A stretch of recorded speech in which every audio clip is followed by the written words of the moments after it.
ang kuwit ng balat sa akin. Lalagay ng ipagsapalaran sa mga pagdadala ng pinagulan. Kaya naman check ng saga.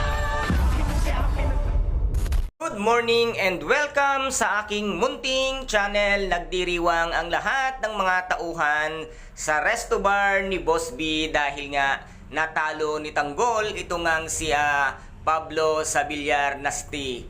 Bubbles ang pusta at tuluyan ng mapupunta kay Pablo ang Resto Bar ni Boss B, ngunit hindi nga sinuwerte itong si Pablo at si Tanggol ang siyang sinuwerte, kaya't nabawi nila ang titulo ng Resto Bar ni Boss B.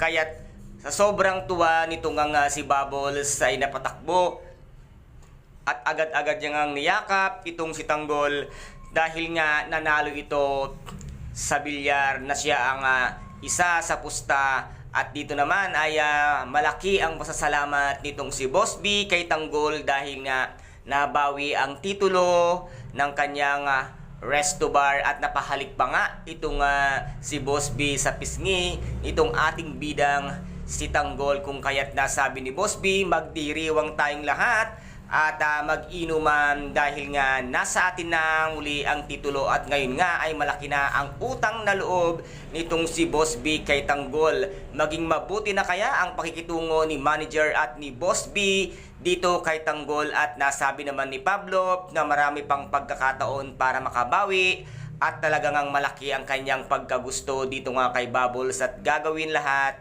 nito ngang si Pablo para mapaibig lamang itong si Bubbles at sa magandang paraan, hindi sa isang pustahan. At dito naman ay umuwi na nga ng tuluyan itong nga si David at nag-usap sila ng kanyang Tatay Rigor, at sinabi nga dito ni Rigor na totoo ang lahat ng kanyang nalalaman at kung galit nga daw ba itong ngang si David sa kanyang tatay dahil sa kanyang ginawa. Sa kapalan naman kasi ng mukha nitong ang si Lena na doon pa talaga tumuloy sa bahay nga ng mga di magiba at ganoon kakapal ang kanyang pagbumukha. And guys, ito po ang ating pakaaabangan dito nga sa tinaguri ang pambansang teleserye FPJ ang Batang Quiapo. At kung nagustuhan po ninyo ang aking videos for today, paki-subscribe na lamang po ng aking channel, paki-like and share para maging update kayo sa lahat ng gagawin kong videos. Maraming salamat po. Ingat, God bless, and bye-bye!